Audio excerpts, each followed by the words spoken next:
Hello my dear ones. आज इस video में बात करने वाली हूँ स्ट्रेस कैसे आप इजीली मैनेज कर सकते हैं।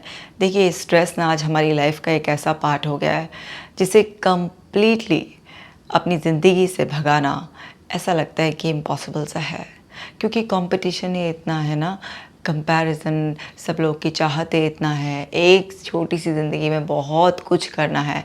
और चलो, इस सब से कोई स्ट्रेस ना भी ले तो फिर बहुत सारे दूसरे लोगों ने ज़िम्मेदारी उठा रखी होती है बार बार हमें ट्रिगर करने की, या सोशल मीडिया पर पब्लिक प्लेटफॉर्म्स चाहे वो कोई सा भी हो, उस पर इतने सारे ट्रिगर्स अवेलेबल हैं जो किसी ना किसी तरीके से स्ट्रेस को हमारे अंदर हमें एक्सपीरियंस करा ही देते हैं। अब कुछ लोग ये केवल मेंटल लेवल पर फील करते हैं, कुछ लोगों को इसके फिज़िकल सिम्टम्स भी आते हैं, तो उनकी हर एक्टिविटी में भी स्ट्रेस झलकने लगता है। तो स्ट्रेस को अगर आप कंप्लीटली दूर नहीं कर सकते तो जितना स्ट्रेस आपकी लाइफ में है उसे मैनेज करना सीख सकते हैं। और वैसे अगर हम थोड़ा सा एक पॉजिटिव नज़रिए से देखें तो स्ट्रेस इतनी बुरी भी चीज़ नहीं होता है अगर लिमिट में हो। तो जैसे सब्जी में नमक की अपनी ही इम्पोर्टेंस होती है, बिना उस नमक के सब्ज़ी फीकी फीकी सी लगती है, बिल्कुल ख़राब लगती है। ऐसे ही ज़िंदगी में जो स्ट्रेस है अगर उतना होना, बस जितना हमारी कैपेसिटी है झेलने की, तो कोई दिक्कत नहीं है, क्योंकि स्ट्रेस हमें मोटिवेट भी करता है, हमें पुश करता है आगे बढ़ने में भी। बट ज़रूरत से ज़्यादा स्ट्रेस हमें ख़राब करता है, और आज ज़रूरत से ज़्यादा ही स्ट्रेस हम लोगों की लाइफ में हो रहा है। तो स्ट्रेस को मैनेज करने के लिए मैं आपको 4 A's बताऊँगी। आप इस वीडियो को शुरू करने से पहले अभी ऐप को डाउनलोड कर लें, ताकि आप डेली ब्रीथिंग एक्सरसाइज करें, मेडिटेशन करें और आप एक स्ट्रेस फ्री लाइफ जिए। Dear depression let's break up, जो कि एक मास्टरपीस है, ज़रूर पढ़ें और पढ़ाएं। तो चलिए शुरू करते हैं। हम बात करने वाले हैं 4 A's ऑफ स्ट्रेस मैनेजमेंट। क्या है वो? Avoid, alter, accept and adapt. अब इन 4 A's को अपनाकर आप अपनी लाइफ का जो भी स्ट्रेस है, किसी भी सोर्स से आ रहा है, किसी भी लेवल पर आपको फील हो रहा है, तो आप उसे इजीली मैनेज कर पाएंगे। अब देखिए, अवॉइड क्या करना है? अवॉइड स्ट्रेसफुल सिचुएशंस को। जब आपको पता है कि कोई सिचुएशन बहुत ज़्यादा आपको स्ट्रेस देने वाली है, तो उसे अवॉइड करना अच्छा रहता है। अब आप ये कहेंगे कि अवॉइड करने से तो फिर हमारे अंदर की जो पावर है वो डिप्लीट होनी शुरू हो जाएगी, फिर हमें बात बात पे ऐसे आदत हो जाएगी अवॉइड करने की। ये वो वाला अवॉइडेंस नहीं है। अगर आप किसी चीज़ से डरे हुए हैं, है ना, आपको अगर कोई भी चीज़ को शुरू करने में अपनी कैपेबिलिटीज़ पर डाउट हो रहा है, तो उस सब सिचुएशन में हम अवॉइड नहीं करते, बल्कि उस सब सिचुएशन में हम अपने ऊपर भरोसा रख के उसे फेस करते हैं। लेकिन आपको पता है कि कोई ऐसी सिचुएशन जिसमें कि आप जाएंगे तो वो आपको स्ट्रेस देगी, और अभी आप इतना स्ट्रेस लेने लायक नहीं हैं, तो आप उस तरीके की सिचुएशन को अवॉइड कर सकते हैं। क्या करना है अवॉइड कर कर? क्या हाथ पे हाथ रख कर बैठ जाएं? नहीं, आप हाथ पे हाथ रख कर नहीं बैठेंगे। आप उसमें जाकर बहस करने की बजाय, या बार बार वही टेंशन को अपने दिमाग में रिपीट करने की बजाय, थोड़ा उसे अवॉइड कर कर आप अपने अंदर वो थॉट प्रोसेस एक्टिवेट करेंगे, जिसमें कि आप उस सिचुएशन को स्ट्रेसफुल सिचुएशन से एक रिलैक्सिंग सिचुएशन में कन्वर्ट करने के तरीके सोचेंगे। यानी कि जो भी स्ट्रेस चल रहा है, तो आप उसके सॉल्यूशंस के बारे में सोचेंगे। अब वो स्ट्रेसफुल सिचुएशन ये भी हो सकती है कि आपके घर में किसी फैमिली मेम्बर से आपका कुछ मनमुटाव चल रहा हो, बार बार आप उसके सामने जाएंगे, बहस होगी, वो भी आपसे कुछ कहेगा, आप भी उससे कुछ कहेंगे, क्या फ़ायदा है? तो इससे बहस करने से बचें, और हम देखें कि इस बहस को कैसे ख़त्म किया जा सकता है, रिश्तों को कैसे इम्प्रूव किया जा सकता है। तो ये जो अवॉइडेंस है, ये आपकी टेम्परेरी होनी है सिचुएशंस को अवॉइड करने की, सिर्फ इसलिए ताकि आप अपने आप को प्रिपेयर कर सकें, ताकि आप बहुत ही कॉन्फिडेंट वे में, एकदम क्लैरिटी के साथ उस सिचुएशन को फेस करें, और स्ट्रेस जो उस सिचुएशन से आ रहा है, उस स्ट्रेस को आप अपनी लाइफ से गायब कर दें। और देखिए, स्ट्रेसफुल पीपल, ऐसे लोग जो बहुत स्ट्रेस में रहते हैं या आपको स्ट्रेस देते हैं, क्योंकि ऐसे लोग हमेशा ऐसे बुझे बुझे से लगेंगे, बहुत ही नेगेटिव बात करेंगे, ऐसे डीमोटिवेट करने वाली बात करेंगे, झल्लाए से रहेंगे, चिड़चिड़ाए से रहेंगे, बहुत ज़्यादा उनके इस तरीके से बिहेवियरल इश्यूज़ भी होते हैं। अगर आपको लगता है कि कोई इंसान है हमेशा स्ट्रेस में रहता है, क्योंकि आप अगर जिस भी पर्सन के पास जाते हैं, जिसकी भी ऑरा में एंटर करते हैं, एक्चुअली आप भी उस तरीके से फ़ील करने लग जाते हैं थोड़ी देर में। तो बहुत ही ज़्यादा कोई आपको लगता है कि बहुत स्ट्रेस में रहता है और कुछ भी नहीं करता अपने स्ट्रेस को दूर करने के लिए, तो ऐसे लोगों को आप अवॉइड करें। या अपनी जली-कटी बातों से, कुछ भी किसी भी तरीके से आपको भी वो स्ट्रेस दे देता है, कितना भी आप कर लें उसके लिए, लेकिन वो खुशी नहीं है, तो ऐसे लोगों को आप अवॉइड करें। और इन्हें डिपेंड करता है कि उससे आपका रिश्ता कैसा है, या जब तक वो अपने आप को सुधार ना ले कब तक आपको अवॉइड करना है। तो वो सब चीज़ें डिपेंड करेंगी कि आपके साथ कौन पर्सन है और किस तरीके की सिचुएशंस बार बार बनती हैं, लेकिन ऐसे लोगों को अवॉइड ही करना होता है। इसी तरीके से नेगेटिव फीलिंग्स को, अगर आपको कोई भी नेगेटिव फीलिंग आ रही है अंदर से ना, तो वो कैसे जनरेट होती है कोई भी नेगेटिव फीलिंग, अगर आप गलत तरीके से सोच रहे होते हैं, या फिर आपने कुछ भी अपने आप को एग्जॉस्ट कर लिया है कुछ एक्टिविटीज़ के ज़रिए और आपके अंदर कुछ नेगेटिव फीलिंग्स आप फील कर रहे हैं, तो वो आपको और ज़्यादा स्ट्रेस में ले आएंगे। तो इमीडिएटली उन नेगेटिव फीलिंग्स को आप अंडरस्टैंड करें, उन्हें रिकॉग्नाइज करें, एक पेपर पे लिख सकते हैं और अपने आप से सवाल पूछें कि आखिरकार ये जो नेगेटिव फीलिंग कुछ भी हो सकती है वो आपके अंदर, वो आप क्यों फील कर रहे हैं। और जब आप ये पता लगा लेंगे कि आप ऐसा क्यों फील कर रहे हैं और आपको बेटर फील करने के लिए क्या करना होगा, क्या अपनी एक्टिविटीज़ चेंज करनी होगी, किस तरीके से अपने थॉट्स को चैलेंज करना होगा, अपने एनवायरनमेंट को चेंज करना होगा, तो जितनी जल्दी आप नेगेटिव फीलिंग्स को रिलीज़ करेंगे, उन्हें अवॉइड करेंगे, बाहर निकाल देंगे, उतना जल्दी आपका स्ट्रेस लेवल डाउन हो जाएगा। इसी तरीके से नेगेटिव एक्शंस, कई बार हम क्या करते हैं ना, कैसे नेगेटिव एक्शंस होते हैं, हम फालतू की गॉसिप में पड़ जाते हैं, तो ये एक नेगेटिव एक्शन है ना। हम जस्ट किसी की नज़रों में बहुत ऊंचा बनने के लिए ज़बरदस्ती किसी की बैक बिचिंग में लग जाते हैं इस तरीके से। तो हमें ये समझना है कि अगर हम कुछ भी नेगेटिव करते हैं तो भाई वो सिर्फ दूसरे के लिए नेगेटिव नहीं कर रहे होते हैं, वो सबसे पहले इफ़ेक्ट हमें कर रहा होता है। जितनी भी देर आप कभी भी एक्सपीरियंस कर लीजिए, आप ना कुछ भी किसी दूसरे के लिए, वो एक कहावत भी है ना कि दूसरे के लिए गड्ढा खोदने वाला सबसे पहले खुद ही गड्ढे में गिर जाता है। तो बिल्कुल ऐसा ही, अगर आपका कोई भी एक्शन ऐसे नेगेटिव है तो आप समझ जाइए कि उस टाइम वो नेगेटिविटी सबसे पहले आपको हार्म कर रही है। तो कोई भी आपके नेगेटिव एक्शंस हैं उनको भी आपको कंप्लीटली अवॉइड करना चाहिए, और ये अवॉइडेंस परमानेंट होना चाहिए, क्योंकि ऐसा नहीं है कि टेम्प्रेरी अवॉइडेंस होना चाहिए, ये परमानेंट होना चाहिए। और क्या करना है आपको, ऑल्टर करना है, यानी कि चेंज करना है ना, कुछ एडजस्टमेंट्स करने हैं आपको। तो क्या करना है, स्ट्रेसफुल सिचुएशंस, जो भी स्ट्रेसफुल सिचुएशंस हैं उसमें कुछ ना कुछ ऑल्टर करने की कोशिश कीजिए। आप कैसे कर सकते हैं, मान लीजिए किसी से बात करना ही आपको स्ट्रेस दे रहा है, तो आप अपनी बात करने का तरीका बदल सकते हैं। सपोज़ कीजिए कोई पर्टिकुलर टाइम पर, कोई पर्टिकुलर जगह पर आपको स्ट्रेस क्रिएट हो रहा है, किसी पर्टिकुलर ऑफ़र से क्रिएट हो रहा है, कुछ भी इस तरीके की सिचुएशन है। सपोज़ कीजिए आप पेरेंट हैं तो आपके बच्चे ने कोई गलती की है, या बच्चे का एग्ज़ाम आ रहा है, उस टाइम पर एक स्ट्रेसफुल एनवायरनमेंट आपने घर में ऐसे क्रिएट कर रखा है, पढ़ो पढ़ो पढ़ो पढ़ो, इस तरीके से बच्चे को भी स्ट्रेस दे रहे हैं, खुद भी स्ट्रेस ले रहे हैं। तो इन सारी सिचुएशंस में आपको ऑल्टरेशन करनी है, चेंज करना है, अपना एटीट्यूड भी चेंज कर सकते हैं, घर का एनवायरनमेंट भी चेंज कर सकते हैं आप। किसी भी तरीके से कुछ भी अगर आप उसमें छोटे छोटे चेंजेस भी करेंगे तो आप देखेंगे जितना स्ट्रेस वहाँ से प्रोड्यूस हो रहा था अब उसका लेवल डाउन चला जाएगा।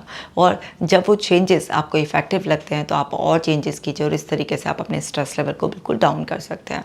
इसी तरीके से बिहेवियरल स्ट्रैटेजीज़, कई बार हमारा बिहेवियर करने का तरीका ही इतना स्ट्रेसफुल हो जाता है ना, जैसे कि सपोज़ कीजिए आपने अपना सामान वहीं पर ही ऐसे फैला हुआ छोड़ दिया है, अब उससे स्ट्रेस में आपके घर के लोग भी आ सकते हैं, वो आपको कुछ कह सकते हैं, फिर आप और स्ट्रेसफुल हो सकते हैं। या खुद ही आपने लापरवाही से अगर इधर उधर सामान रखा, सेकंड टाइम जब आपको उस सामान की ज़रूरत है तो आप अननेसरी स्ट्रेस में आ रहे हैं क्योंकि वो मिल नहीं रहा है, आपका टाइम वेस्ट हो रहा है। तो अगर आपकी कोई भी बिहेवियर में आप देखें कि गड़बड़ है तो आप अपने बिहेवियर को चेंज करें। ना आपको दूसरों को स्ट्रेस देना है, ना आपको अपनी ज़िंदगी में स्ट्रेस को बढ़ाना है किसी भी तरीके से। आपको लगता है कि कोई भी पर्सन आपकी बात करने के तरीके से, आपकी टोन से, आपके वर्ड सिलेक्शन से, आपके किसी भी एक्शन से अगर ऑफेंडेड फील कर रहा है, उससे आपका आर्ग्यूमेंट हो जाता है या आप खुद भी परेशान हो जाते हैं, तो कुछ भी आपके बिहेवियर करने का जो तरीका है उसको चेंज करिए, क्योंकि जैसे जैसे हम बिहेवियर चेंज करते हैं वैसे वैसे हमारे अंदर सारे चेंजेस होते हैं। अब हमारा बिहेवियर बहुत पैसिव भी हो सकता है, सारा दिन पड़े रहेंगे हम, बिल्कुल कोई एक्टिव लाइफस्टाइल नहीं है, तो भाई आपके पैसिव लाइफस्टाइल से भी आपकी ज़िंदगी में स्ट्रेस आता है। तो जो भी आप नोटिस करें कि आपको बिहेवियर में क्या चेंज करना है वो चेंज करते रहें, क्योंकि जैसे ही आप कुछ बदलेंगे आपकी लाइफ में बहुत कुछ बदल जाएगा। तो अच्छे के लिए बदलते रहना बहुत ही अच्छा होता है। और देखिए कम्युनिकेशन मेथड्स, कई बार ना हम बहुत ही ऐसे एकदम स्ट्रेट फॉरवर्ड होते हैं, बोलते हैं भाई हम तो ट्रांसपेरेंट है, जैसे हैं वैसे हैं, लेकिन ऐसे आप बोल नहीं सकते ना कि एकदम स्ट्रेट फॉरवर्ड, सामने वाले को पूरा फील करा देता है। तो आपकी बात करने के तरीके से ही सामने वाले से आपका रिश्ता ख़राब होने लग जाता है, या वो जो तीखे वर्ड्स आप यूज़ कर रहे होते हैं तो वो भी सही नहीं रहता। या फिर चलिए ये तो हो गया एक वर्बल कम्युनिकेशन, कई बार ऐसा होता है कि हम ना बहुत वेग लैंग्वेज यूज़ करते हैं, बोलते हैं अरे वहाँ से वो उठा के दे देना। अब ये तो बताया नहीं कि कहाँ से क्या उठा कर दे देना, अब इतना वेग बोला है तो फिर सामने वाला आपसे बोलेगा अरे कहाँ से क्या देना है, फिर आप झल्ला रहे हैं अरे यार वहीं तो पड़ा है वही तो दे दो। अब ये सब इस तरीके का क्या है, आपको स्ट्रेस ही तो देगा ना। जो काम आपका 1 मिनट में हो सकता था उसमें आप हो सकता है 5 मिनट या 10 मिनट जो है ना बर्बाद करें, और उसमें भी हो सकता है कि आपका किसी से आर्ग्यूमेंट ही हो जाए। तो आपको अपनी कम्युनिकेशन का मेथड भी बदलते रहना चाहिए, ताकि आप एक ना अपने अंदर अपडेट कर सकें। हर बार अपने आप को जब अपग्रेड करते रहते हैं, अपनी ही कमियों को पहचान कर सुधारते रहते हैं, तो आपकी ज़िंदगी का स्ट्रेस हमेशा कम होता रहता है। और एक लेवल ऐसा आ जाता है कि स्ट्रेस इतना माइनर रह जाता है कि बस उसका होना ना होना कोई फ़र्क नहीं पड़ता है। मतलब वो अगर होता भी है तो वो आपको हेल्दी वे में ही हेल्प करता है। और देखिए प्रायोरिटी लिस्ट, हमेशा आप अपने पास एक लिस्ट ज़रूर रखें, क्योंकि जिसके पास भी एक लिस्ट होती है ना वो हमेशा एक स्पेसिफिक जोन में रहता है और वो अपने डे को भी बहुत अच्छी तरीके से मैनेज कर लेता है। और हम सबकी प्रायोरिटीज़ होती हैं, वो प्रायोरिटीज़ चेंज हो जाती हैं। तो अब आपको जैसे जैसे लग रहा है कि आपने कोई एक लिस्ट बनाई है और आपकी कुछ चीज़ें पूरी हो गई हैं, तो फिर आप अपनी प्रायोरिटी लिस्ट को ऑल्टर कर लीजिए। कई बार ऐसा होता है कि प्रायोरिटी लिस्ट में कुछ अर्जेंसी एमरजेंसीज़ की वजह से हमें ऑल्टरेशन करने की ज़रूरत होती है, रिजिड होने की ज़रूरत नहीं है। कई बार ऐसा होता है कि चलो आपका काम आपके लिए प्रायोरिटी है, बट घर पे किसी की तबीयत ख़राब हो गई है तो प्रायोरिटी उनको चाहिए। तो ऑल्टरेशन करने का अगर आपका एक फ्लैक्सिबल माइंडसेट है तो आपको कोई स्ट्रेस नहीं आएगा। अदरवाइज़ आप इतना स्ट्रेस लेकर बैठ जाएंगे, जबकि वास्तव में जो डिमांड थी वो थी फैमिली मेम्बर की, लेकिन क्योंकि आपने अपनी प्रायोरिटी लिस्ट को ऑल्टर नहीं किया तो वहाँ पर अननेसेसरी रिजिडिटी आपके अंदर आएगी, और आप अगर जो चाह रहे थे वो नहीं होगा तो वो अनएक्सपेक्टेड होने की वजह से आपको अननेसेसरी स्ट्रेस होगा। लेकिन आप खुशी खुशी खुद ही ऑल्टर कर लेंगे तो आपको कोई स्ट्रेस नहीं होगा। इसी तरीके से आपके जो शेड्यूल्स हैं, है ना, कई बार हम क्या होता है कि एक प्रॉपर शेड्यूल फॉलो करने के आदी होते हैं, हम बिल्कुल भी फ्लेक्सिबल नहीं होते हैं। तो क्या होता है, उससे बड़ा स्ट्रेस हो जाता है, क्योंकि दूसरे लोग भी क्या होते हैं बड़ा हमारी रिजिडिटी से, हमारे एक फिक्स्ड नेचर से बड़ा परेशान हो जाते हैं। और कई बार हम खुद भी, अगर हम बिल्कुल ही ऐसे वेल डिसिप्लिन्ड, हालांकि होना चाहिए डिसिप्लिन, लेकिन इतना भी रिजिड नहीं होना चाहिए, अगर हम अपने स्केड्यूल्स में बिल्कुल भी चेंज नहीं करते हैं, एडजस्टमेंट नाम की चीज़ हमारे अंदर नहीं है, कोई भी हम फ्लैक्सिबिलिटी नहीं दिखाते हैं, तो वो भी बड़ा स्ट्रेस देने का काम करते हैं। तो अपने शेड्यूल्स में जहाँ तक भी आपको ज़रूरत लगती है तो आपको चेंज करते रहना चाहिए, कि आपकी ज़िंदगी में बस स्ट्रेस नहीं होना चाहिए। इसी तरीके से सोशल स्किल्स, अपनी सोशल स्किल्स को अपग्रेड करते रहना चाहिए, क्योंकि सोसाइटी हर समय चेंज हो रही है ना, इतने सारे नई नई चीज़ें आ रही हैं, तरीके बदल रहे हैं।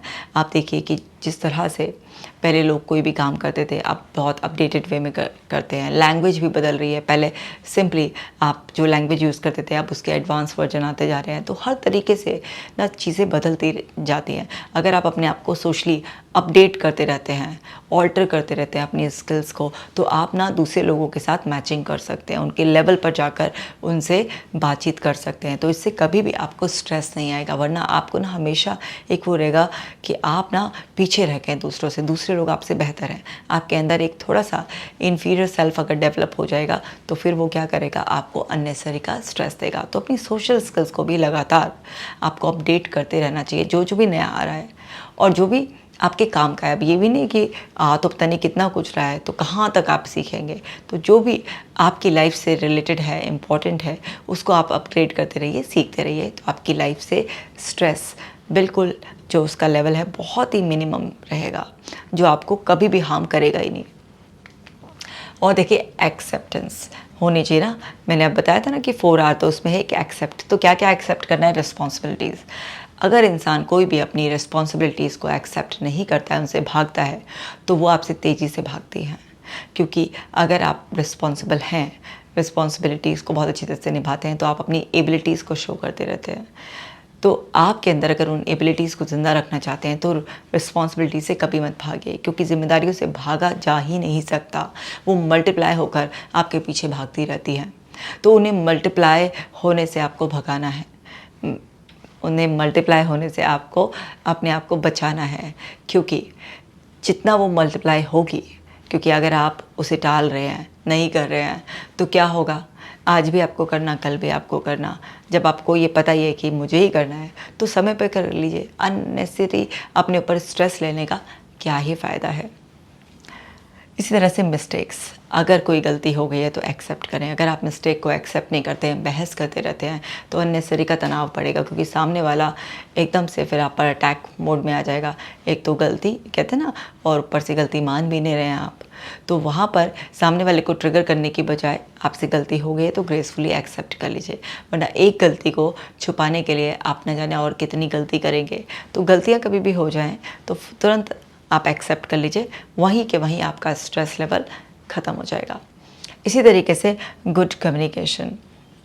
अब आपको अपने अंदर, जैसे मैंने बताया कि अपडेट करते रहना चाहिए, राइट? तो अगर सामने वाला ऐसा है कि वो स्ट्रेसफुल है और आप देख रहे हैं कि वो स्ट्रेसफुल होने के बावजूद भी अपने आप को जिस तरीके से कम्युनिकेट करता है उस सिचुएशन को, यानी कि एक्सप्लेन करता है, उसका तरीका बहुत कमाल का है। तो आप सामने वाले से सीख भी सकते हैं इस तरह से, या फिर आप अपने अंदर इस तरीके का अपडेट कर सकते हैं। जैसे अगर कोई भी सिचुएशन है ना आपके लिए स्ट्रेसफुल है, तो आप उसे एक्सेप्ट कर लीजिए कि ओके, अभी ये ना मेरे को हेडेक हो रहा है, मेरे को टेंशन हो रही है, मेरे को स्ट्रेस हो रहा है। तो जब आप अपने आप से इस तरीके से कम्युनिकेट करते हैं, तो ये एक अच्छा तरीका होता है कम्युनिकेट करने का, कि आपने एक्सेप्ट कर लिया और आप अपने आप से बता रहे हैं कि आई नीड सम रेस्ट। मेरे को फिज़िकली, मेंटली, इमोशनली रिचार्ज होने के लिए मुझे कुछ रेस्ट की ज़रूरत है। और आप दूसरे पर्सन से भी अपनी ये सब चीज़ें, जो फीलिंग आपको इंटरनली हो रही है, जो अंदर से एक रियलाइजेशन हो रहा है कि हाँ, आपकी बॉडी को, माइंड को एक ब्रेक चाहिए, एक रेस्ट चाहिए, तो आपने अपने आप को भी कम्युनिकेट कर दिया बहुत अच्छी तरीके से, और आपने उस चीज़ को, रियल सिचुएशन को एक्सेप्ट करते हुए दूसरे को भी अगर अच्छी तरीके से कम्युनिकेट कर लिया, तो वहाँ पर क्या होता है कि आपका स्ट्रेस लेवल इमीडिएटली डाउन हो जाता है। ऐसे पॉजिटिव सेल्फ टॉक, तो आप हमेशा अपने आप से पॉजिटिव सेल्फ टॉक करें। जब तक आप अपने आप से नेगेटिव सेल्फ टॉक करते रहते हैं, तो आप अपने अंदर इतना डैमेज करते रहते हैं, हर दिन खूब डैमेज करते हैं आप। एक इंसान को हमेशा अपने आप से पॉजिटिव ही बोलना चाहिए, कितनी भी मुश्किल से मुश्किल सिचुएशन हो, लेकिन आपको अपने आप को पॉजिटिव ही एक्सप्लेनेशन देनी चाहिए। कोई स्ट्रेसफुल सिचुएशन आकर खड़ी हो गई, तो उसको आप दोबारा से सही तरीके से एक्सप्लेन कर लें। लेकिन कोई स्ट्रेसफुल सिचुएशन नहीं भी है, तो आपको इस चीज़ को समझना है, इस आदत को एक्सेप्ट करना है कि पॉजिटिव सेल्फ टॉक लाइफ के लिए बहुत ज़्यादा ज़रूरी है। ज़रूरी नहीं है कि कोई स्ट्रेसफुल सिचुएशन आकर खड़ी हो जाएगी तभी उस वक्त ही अपने आप को पॉजिटिव बताएंगे, क्योंकि अगर आप वैसे नेगेटिव चालू रखते हैं अपने आप से, हमेशा नेगेटिव ही अपने आप को बोलते हैं, और सोचेंगे कि जब कोई बहुत बड़ा ट्रिगर आ गया आपकी लाइफ में, उस टाइम पर आप पॉजिटिव एक्सप्लेन करेंगे और आपका माइंड एक्सेप्ट कर देगा, ऐसा बिल्कुल भी नहीं होगा। आपका माइंड उस टाइम पर उस पॉजिटिव एक्सप्लेनेशन को एक्सेप्ट नहीं करेगा, क्योंकि उसे पॉजिटिव एक्सप्लेनेशन एक्सेप्ट करने की कोई हैबिट ही नहीं डलाई आपने। तो रेगुलर अगर आप इस आदत को एक्सेप्ट कर लेते हैं, बना लेते हैं कि पॉजिटिव सेल्फ टॉक करनी ही करनी है, तो आपका फ़ायदा होता है। इसी तरीके से फॉरगिवनेस, लोगों को माफ़ करना भी सीखिए, और कोई अगर आपसे माफ़ी मांग रहा है तो उसे माफ़ भी कर दीजिए। शायद मैंने सही बोला है, दोबारा बोल देती हूँ कि अगर आपसे कोई गलती हो गई है तो आप दूसरों से माफ़ी भी मांग लीजिए, और अगर दूसरे से कोई गलती हुई है तो उसको भी माफ़ कर दीजिए। क्योंकि जब आप किसी की माफ़ी को एक्सेप्ट कर लेते हैं, तो आपके अंदर का जो स्ट्रेस हो रहा होता है वो सब रिलीज़ हो जाता है। इसी तरीके से जब आप खुद किसी दूसरे से माफ़ी मांग लेते हैं, तो भी आपके अंदर का जो स्ट्रेस हो रहा होता है वो भी सब रिलीज़ हो जाता है। तो फॉरगिवनेस बहुत ही ज़्यादा इम्पॉर्टेंट है। जब तक आप किसी को फॉरगिव नहीं करते हैं या किसी से माफ़ी नहीं मांगते हैं तो आपके अंदर वही दिमाग में सब चलता रहता है, आपका दिमाग रुकता ही नहीं है। और वो क्या कर रहा होता है, बार बार कोई चीज़ रिपीट हो रही होती है तो क्या होता है, स्ट्रेस लेवल बढ़ रहा होता है। तो फॉरगिवनेस को भी एम्ब्रेस करें, एक्सेप्ट करें। इसी तरीके से सेइंग नो, अगर कोई ना कह देता है एक्सेप्ट कर लीजिए। इतना बड़बड़ाने की, झल्लाने की, अंदर अंदर परेशान होने की कोई ज़रूरत नहीं है कि ना कैसे कह दिया। कह देते हैं लोग ना, आप भी तो कहते हैं। तो जब कोई दूसरा आपको ना कह रहा है तो उस ना को एक्सेप्ट कर लीजिए, क्योंकि जैसे ही आप एक्सेप्ट कर लेते हैं तो आप रिलैक्स होना शुरू हो जाते हैं। अगर आप एक्सेप्ट नहीं करेंगे तो सामने वाले की ना हाँ में तो बदल नहीं जाएगी, बस आप अपना स्ट्रेस लेवल बढ़ाते रहेंगे। तो अगर कोई भी ना कहे तो उसे एक्सेप्ट कर लीजिए। और देखते हैं अडैप्ट, क्या अडैप्ट करना है हमें टू सिचुएशंस। जो भी सिचुएशंस हमारे साथ आ रही हैं लाइफ में, जो भी हो रहा है, नया नया कुछ भी बदल रहा है, तो उन सब को हमें एक्सेप्ट करना है, उसमें हमें एडजस्ट करना है। तो जितना हम अडेप्टेबल होंगे ना, इजीली अडेप्ट कर लेंगे किसी भी चीज़ को, जितना फ्लेक्सिबल होंगे उतना ज़्यादा अच्छा रहता है। लेकिन कोई भी इंसान है नई सिचुएशंस को अवॉइड करता है। अब मान लीजिए ऑफिशियल वर्क लोग करें, अब एआई का ज़माना आ गया। अगर ये नए जो चीज़ आई है, चेंज आया है, इसको आप एक्सेप्ट नहीं करेंगे, स्ट्रेस में रहेंगे, यार कैसे होगा, ये होगा वो होगा, तो क्या होगा, कुछ भी नहीं होगा। आप नहीं तो कोई और आपकी जगह फिट हो जाएगा। तो बेटर ये है कि जितना आप अपने आप को अपग्रेड करते रहेंगे और जितना आप अडेप्ट करेंगे नई नई सिचुएशंस को, जो भी हैं, कोई नई ट्रेनिंग प्रोग्राम्स करने हैं, किसी नई जगह जाना है, किसी नए पर्सन से मिलना है, कोई भी सिचुएशन आपके सामने आ गई है, कोई भी चैलेंज आ गया है, हेल्थ इश्यू आ गया है, रिलेशनशिप इशू आ गया है, तो सिचुएशंस को अडेप्ट करें। मतलब उस चेंज को अडेप्ट करें। बेसिकली जो वो सिचुएशन जो चेंज लेकर आई है, उस चेंज को अडेप्ट करना होता है। इसी तरीके से टू न्यू स्केड्यूल्स, जो भी नए स्केड्यूल्स हमारे चेंज हुए, जैसे सपोज़ कीजिए आप पेरेंट बन गए हैं तो आपका डेफिनेटली जो एक रनिंग ऑलरेडी एग्जिस्टिंग स्केड्यूल था उसमें कुछ चेंज हो जाएगा। तो आप उसे एक्सेप्ट कर लें, आराम से ना अडेप्ट कर लें उसे। तो जैसे ही आप उसे अडेप्ट कर लेंगे तो आप ईजी हो जाएंगे। अदरवाइज़ जो आपके लिए एक हैप्पी मोमेंट है वो भी स्ट्रेसफुल मोमेंट बन जाएगा। तो आप जितना अडेप्ट करना सीखेंगे उतना ज़्यादा आप इजी रहेंगे। इसी तरह से टू न्यू स्टैंडर्ड्स, कोई भी नए स्टैंडर्ड्स चेंज होते रहते हैं ना, सोसाइटी के स्टैंडर्ड्स हो, फैमिली स्टैंडर्ड्स हो, आपका खुद का स्टैंडर्ड चेंज हो रहा है। तो ज़्यादातर तो हम सबकी विशेस होती हैं कि हम ऊपर की तरफ ही जाएं, लेकिन कभी कभी स्टैग्नेंट पोजीशन में डाउनवर्ड्स भी जाते हैं। तो कुछ भी स्टैंडर्ड किसी भी तरीके से चेंज हो रहा है तो उसको एक्सेप्ट करें, अपना भी और दूसरे लोगों का भी। इस तरह से टू पॉजिटिव थाट्स को, अगर कोई इंसान आपको कॉम्प्लीमेंट दे रहा है तो कई बार तो लोग कॉम्प्लीमेंट भी नहीं एक्सेप्ट कर पाते हैं। उनको ऐसा लगता है कि सामने वाला जस्ट उनको चढ़ाना चाह रहा है या उनका मजाक उड़ाने के लिए सरकास्टिकली बोल रहा है। आप सब चीज़ों को, कोई भी पॉजिटिव थॉट अगर कहीं से भी कोई कॉम्प्लीमेंट के रूप में, आइडिया के रूप में आ रही है या आपने कहीं पढ़ा है, सुना है, उसे अडॉप्ट कीजिए। लोग क्या है, व्हाट्सएप पे इतना लगे रहते हैं, इतने चेन फॉरवर्डिंग के मैसेज जाते हैं, पढ़ते हैं लेकिन उसे अडॉप्ट नहीं करते हैं। तो जब आप उसको खुद अपने जीवन में लागू नहीं करते हैं, अपनाते नहीं, उतारते नहीं हैं, बस पढ़ा और फॉरवर्ड कर देते हैं, तो फिर क्या होता है कि आपके दिमाग से वो मिट जाता है। क्योंकि जब तक आप किसी चीज़ को इम्प्लीमेंट नहीं करते हैं, उस पर कोई एक्शन नहीं लेते हैं, तब तक वो आपकी रियलिटी बनती नहीं है। तो कोई भी पॉजिटिव थॉट, पॉजिटिव चेंज आपकी लाइफ में कहीं से भी आ रहा होता है तो उसको हमें साथ के साथ अडेप्ट करते रहना चाहिए, स्वीकार करते चलना चाहिए, अपनाते चलना चाहिए। आगे देखें टू पॉजिटिव एक्शंस। कोई भी पॉजिटिव एक्शंस हैं आपके, दूसरों के, है ना, कोई भी एक्ट ऑफ काइंडनेस है, किसी भी तरीके का नया चेंज है, कुछ भी, उन सब को आपको ज़रूर अडेप्ट करना चाहिए। सपोज़ कि जब आपको अंदर आ गया कि वेलनेस के लिए आपकी अवेयरनेस बढ़ गई है, अब आपको सपोज़ कीजिए घर वाले कोई मोटिवेट करें या कोई फ्रेंड मोटिवेट कराए कि चलो भाई वॉक पर चलेंगे या जिम चलेंगे या कहीं पर भी इस तरीके से, या कुछ भी ऐसा कोई ग्रुप बनाएंगे, फैमिली टाइम जो है ना हम डिसाइड करेंगे, वहाँ पर बैठकर गपशप करेंगे। तो आपको ये सारे जो पॉजिटिव एक्शंस हैं इन सब में बढ़ चढ़कर पार्टिसिपेट करना चाहिए, क्योंकि ये सब आपके स्ट्रेस को मैनेज करने में, स्ट्रेस लेवल बहुत डाउन रखने में बहुत ही कंट्रीब्यूट करते हैं। लेकिन बहुत सारे लोग ऐसे होते हैं कि वो कभी भी किसी भी चेंज को अडेप्ट ही नहीं करते। अरे यार टाइम कैसे मैनेज होगा, टाइम नहीं है, रोना रोते रहते हैं, अपने आप को अननेसेसरी ओवरबर्डन कर लेते हैं। तो कोई भी पॉजिटिव एक्शंस लेने से कभी भी पीछे नहीं रहना चाहिए।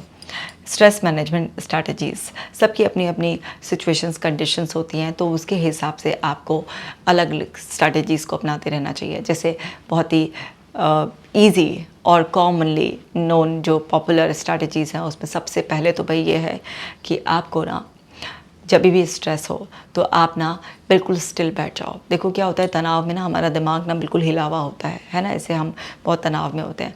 अब आप ऐसे मानो कि जैसे आपके हाथ में ना एक गिलास पानी है, अब उस एक गिलास पानी में कुछ ऐसे रेत डल गया है, कुछ काली मिट्टी सी डल गई है। तो ऐसे ही हमारे दिमाग में मानो कि वो जो ग्लास में काली मिट्टी है वो स्ट्रेस जैसा है। अगर हम उस ग्लास में हाथ डालकर इस तरीके से बार बार उसको हिलाते रहेंगे तो क्या कभी वो काली मिट्टी नीचे बैठेगी? ऊपर का पानी साफ दिखाई देगा? नहीं दिखाई देगा। हिलाते रहने से वो और उसमें घुलता रहेगा, मिलता रहेगा और वैसा का वैसे रहेगा, कुछ चेंज नहीं होगा। लेकिन अगर आप उस ग्लास को थोड़ी देर रख दो, आप देखोगे थोड़ी देर बाद वो जो उसमें काली मिट्टी थी वो नीचे बैठ जाएगी और ऊपर का पानी आपको साफ नज़र आएगा। तो बिल्कुल ऐसे ही हमारे दिमाग के साथ होता है। जब भी दिमाग भिनाया हुआ होता है, बहुत स्ट्रेस में होता है, उस टाइम पर अगर आप बार बार उसी स्ट्रेसफुल बात को अपने दिमाग में घुमाए जाते हो तो क्या होता है, और स्ट्रेस बढ़ता रहता है, दिमाग उतना ही भिन्न आता रहता है, कुछ नहीं होता। इससे शांत बैठ जाओ। शांत बैठ जाओगे तो महसूस होगा कि थोड़ी देर बाद ही आपके दिमाग से वो चीज़ का असर जो है ना कम होना शुरू हो जाता है। अब आप क्या कर सकते हो, उसमें आपके बहुत अलग अलग आइडियाज़ हैं। अगर आपको कोई सूदिंग म्यूज़िक पसंद है आप वो सुन सकते हो, आप डीप ब्रीथिंग कर सकते हो, आप कोई बुक पढ़ सकते हो, आप कोई कॉमेडी शो देख सकते हो, कुछ भी आपका आप रिलैक्स करने का यूनिक वे हो सकता है ना। तो आप कैसे भी हो, लेकिन आप थोड़ा रिलैक्स करो, उस टाइम पर चिल करो। कोई पर्सन है जिससे आप फ़ोन करके अपने जो भी एक्सप्रेशन है वो करना चाहते हो, वेंट आउट करना चाहते हो, वो भी आप कर सकते हो। तो आप अपनी यूनिक वे में किसी भी तरीके से ऐसे अपने स्ट्रेस को रिलीज़ कर सकते हो। साथ ही साथ आपको ना अपना एक सपोर्ट ग्रुप बनाना होता है, एक थिंक टैंक बनाना होता है कि जब भी आपको कोई स्ट्रेस हो किसी चीज़ से तो आप किससे डिस्कस कर सको और वहाँ से सोल्यूशन सीख कर सको। ये नहीं कि प्रॉब्लम का ही बार रिपीटेशन हो रहा है। हेल्दी डाइट, हेल्दी लाइफस्टाइल, ये सारी की सारी स्ट्रैटेजीज़ होती हैं जो आपके स्ट्रेस लेवल को हमेशा डाउन रखती हैं, क्योंकि हमारी बॉडी एंड माइंड एक दूसरे से इतना डीपली कनेक्ट हैं कि अगर हम दोनों का खास ख्याल रखते हैं तो उससे क्या होता है, उससे बॉडी माइंड को बहुत अच्छा पॉजिटिव सिग्नल देती है और माइंड से बॉडी की तरफ बहुत अच्छे पॉजिटिव सिग्नल आते हैं। तो दोनों का ही हमें बेसिकली खास ख्याल रखना होता है। तो डाइट भी बहुत इंपॉर्टेंट होती है, आपकी नींद बहुत इंपॉर्टेंट होती है और आपका हर सिचुएशन में पॉजिटिव सोचना बहुत इंपॉर्टेंट होता है। तो ये सारी की सारी जो स्ट्रैटेजीज़ हैं, ज़रूरत पड़ने पर टाइम टू टाइम आप अपनी लगा सकते हो। तो उम्मीद करती हूँ कि आपको ये 4 A's समझ में आ गए होंगे और आप बहुत अच्छी तरीके से इन्हें अपनी लाइफ में इम्प्लीमेंट करेंगे और स्ट्रेस फ्री लाइफ जिएंगे। इस वीडियो को सबके साथ शेयर कीजिए ताकि सब स्ट्रेस फ्री रहें। चैनल पर अगर आप नए हैं तो मुझसे जुड़े रहने के लिए चैनल को सब्सक्राइब भी कर लीजिए। मैं मिलूँगी आपसे नेक्स्ट वीडियो में। आप अपना खास ख्याल रखना।